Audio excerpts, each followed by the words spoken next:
Hello everyone and once again welcome to WS Tek myself Umar Taskeer. Guys इस particular video में हम लोग बात करने वाले हैं पीपीसी के पॉइंट ऑफ व्यू से कुछ इंपॉर्टेंट मैट्रिक्स। गाइज जिस वक्त हम अपने पीपीसी कैंपेन्स को रन कर रहे होते हैं हमें बड़ा कंफ्यूजन रहता है कि हमें किस टाइप की मैट्रिक को फॉलो करना चाहिए। गाइज ये चीज इस बात के ऊपर डिपेंड करती है कि आपके कैंपेन का ऑब्जेक्टिव क्या है। देखो बहुत से लोगों में ये कंफ्यूजन होता है, बहुत सारे लोग ये गलती भी करते हैं। वो कई बार जो गलत मैट्रिसेस हैं उनके पीछे भागने लगते हैं और उनकी जो है एनालिसिस करते हैं और उसके बेसिस पे फिर फर्दर स्ट्रेटजीज डिवाइस करते हैं, बट ये एक सही तरीका नहीं है।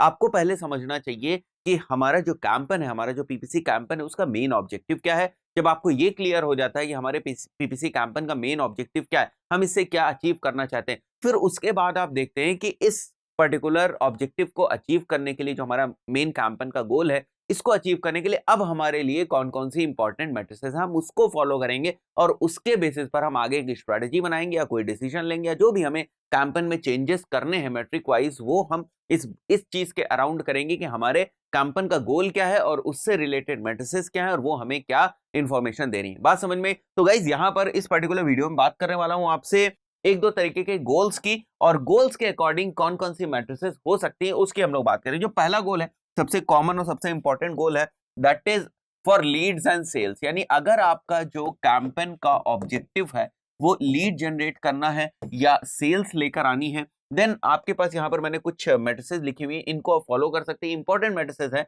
मतलब ये डायरेक्टली एसोसिएटेड है। अगर आप लीड्स या सेल करते हैं तो इन मैट्रिक के ऊपर डायरेक्ट कुछ ना कुछ इंपैक्ट आता है और आपको इन्हीं मैट्रिक को फॉलो करना चाहिए। जैसे कन्वर्जन, तो अगर हम लीड्स या सेल्स के पीछे जा रहे हैं पीपीसी कैंपस में, तो सबसे पहले हमें कन्वर्जन्स डिफाइन करने होंगे और उसके बाद उन कन्वर्जन्स को हमें ट्रैक करना होगा, राइट। तो कन्वर्जन्स एक इंपॉर्टेंट चीज है अगर आप लीड्स या सेल्स आपके कैंपेन का ऑब्जेक्टिव है। वहीं पर अगर हम बात करें ब्रांड अवेयरनेस की, वहीं पर हम बात करें ट्रैफिक की यानी वेबसाइट विजिट्स की, केवल वेबसाइट विजिट्स की हम बात करें, तो वहां पर हमारे लिए इतना इंपॉर्टेंट नहीं होता है कि हम वहां पर कन्वर्जन्स जो है वो डिफाइन करें या वहां पर हम कन्वर्जन्स के पीछे जाएं, क्योंकि उस कैंपेन का जो पर्पस है वो केवल केवल ब्रांड अवेयरनेस है। वो केवल ये है कि लोग जो है वो हमारी ब्रांड के बारे में जान सकें या हमारी वेबसाइट तक आ सके। वहां पर हम किसी भी तरीके का कोई कन्वर्जन नहीं करवा रहे हैं। तो ये बात इस चीज के ऊपर डिपेंड करती है कि हम किस मेट्रिक को फॉलो करें और किस मेट्रिक के बेसिस पे फर्दर हम डिसीजंस लें। ये चीज किस चीज के ऊपर डिपेंड करती है कि हमारे कैंपेन का ऑब्जेक्टिव क्या है। अब आपने क्या किया, आपने ऑब्जेक्टिव रखा है ब्रांड अवेयरनेस और आप परेशान हो कन्वर्जन्स के लिए कि कन्वर्जन्स नहीं आ रहे, कन्वर्जन्स नहीं आ रहे, तो हमें देखना पड़ेगा कि हमने क्या ऑब्जेक्टिव रखा है। तो चीजें वहीं से गड़बड़ होती हैं, या तो आप ऑब्जेक्टिव गलत सेलेक्ट कर लेते हो गलत कन्वर्जन के एंटिसिपेशन में, या गलत मैट्रिक देखने लगते हो तो ऑब्जेक्टिव भी गलत हो जाता है और कहीं कहीं केसेस पे हम मैट्रिसेस भी गलत, मतलब हमारा ऑब्जेक्टिव तो ठीक है लेकिन अब हम गलत मैट्रिसेस के ऊपर फोकस कर रहे हैं, या हम सही मैट्रिसेस के ऊपर फोकस करते हैं, गलत हमारा ऑब्जेक्टिव हो जाता है। तो इन चीजों को थोड़ा सा अवॉइड करना है, दोनों को इंक्लाइन, दोनों ही चीजों को हमें अलाइंड रखना है ताकि इसमें कोई प्रॉब्लम ना हो। देन जो थर्ड इंपॉर्टेंट मैट्रिक है that is cost per acquisition, यानी एक सिंगल कन्वर्जन में हमें कितना पैसा खर्च करना पड़ा है, एक क्लाइंट को, एक कस्टमर को एक्वायर करने में हमें कितना पैसा खर्च करना पड़ा है, that is basically our cost per acquisition. और उसके बाद ROS that is return on ad spend, ये होता है हमारा revenue generated from conversions happened from ad spend. यहां पर हम केवल एड स्पेंड की बात करें कि यानी अगर हमारा जो एड स्पेंड है, अगर हमारा एड स्पेंड 1,000 रुपए है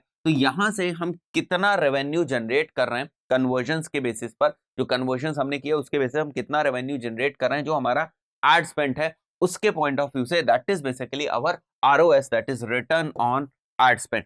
उसके बाद कन्वर्जन रेट्स, यानी कि जो क्लिक करके हमारी वेबसाइट के ऊपर जा रहे हैं, जो लोग क्लिक कर रहे हैं और हमारी वेबसाइट के ऊपर जा रहे हैं उनमें से कितने लोग कन्वर्ट हो रहे हैं। जैसे कि एग्जाम्पल के तौर पर अगर मैं आपको बताऊं तो सबसे पहले क्या होगा, सबसे पहले इंप्रेशंस होंगे, इंप्रेशंस के बाद क्लिक्स होंगे। तो यहाँ पर जो हम कन्वर्जन रेट देख रहे हैं वो हम देखते हैं बेसिकली क्लिक्स टू कन्वर्जन, मतलब कितने लोगों ने क्लिक किया, हमारे पेज के ऊपर गए और फिर वहां से कितने लोग कन्वर्ट हुए, that is basically conversion rate. अगर 100 लोगों ने क्लिक किया और वहां से केवल 10 लोग कन्वर्ट होते हैं, that is basically 10% conversion rate. तो इन सारी चीजों को हमें एम करना है किस केस में, अगर हमारा ऑब्जेक्टिव लीड सेल्स है, ये सारी चीजें हैं कन्वर्जन ओरिएंटेड, अगर हमारा ऑब्जेक्टिव है तो हम इन सारी चीजों को एम करेंगे। तो ये गलती ना हो, ये आप समझ सको कि भाई कौन कौन सी हमारी इंपॉर्टेंट मेट्रिक होती हैं। ये चीज डिपेंड करती है कि हमारे कैंपेन का, उस पर्टिकुलर कैंपेन का ऑब्जेक्टिव क्या है। नेक्स्ट हम लोग बात करते हैं, जैसे एक और एग्जांपल यहाँ पर कि अगर हमारा जो कैंपेन ऑब्जेक्टिव है, अगर हमारा जो कैंपेन ऑब्जेक्टिव है उसको हम मान लेते हैं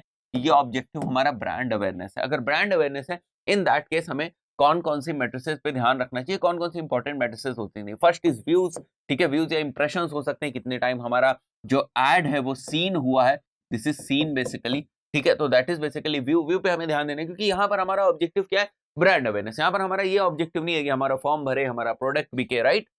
देन इंप्रेशन शेयर्स, हमें इंप्रेशन शेयर्स को फॉलो करना है। जैसे गूगल की अगर हम बात करें तो top of the page impression share क्या है, right, top of the page impression share क्या है, और उसके बाद absolute absolute top of the page जो हमारा इंप्रेशन शेयर क्या है। तो ये सारी चीजें हमें इंप्रेशन शेयर, क्योंकि यहाँ पर जो चीजें हैं वो हैं ब्रांड अवेयरनेस से रिलेटेड, ब्रांड अवेयरनेस के पॉइंट ऑफ व्यू से हम इंप्रेशन शेयर्स को ध्यान रखते हैं। देन ब्रांड लिफ्ट और रिकॉल मेट्रिक को हम ध्यान में रखते हैं कि कितने लोग जो है वो हमारे एड को देखने के बाद उसे याद रख सकते हैं या ध्यान उन्हें रह सकता है हमारे ब्रांड के बारे में। This is basically brand awareness. तो ब्रांड लिफ्ट, रिकॉल ये मेट्रिक है, इंप्रेशन शेयर, व्यूज ये सारी इंपॉर्टेंट मेट्रिक हैं जब हम ब्रांड अवेयरनेस की बात करते हैं। तो हमें इन चीजों को फॉलो करना है अगर हमारा ऑब्जेक्टिव ब्रांड अवेयरनेस है। अगर हमारा ऑब्जेक्टिव सेल्स है तो हमें किन चीजों को फॉलो करना है, आप देख सकते हो। अगर हमारा ऑब्जेक्टिव सेल्स है, लीड्स है, तो हमें इन सारी चीजों को, इन सारी मैट्रिक के ऊपर ध्यान देना और देखना है कि ये सारी मैट्रिक्स हमारी इंप्रूव हो रही है या नहीं। इनके साथ साथ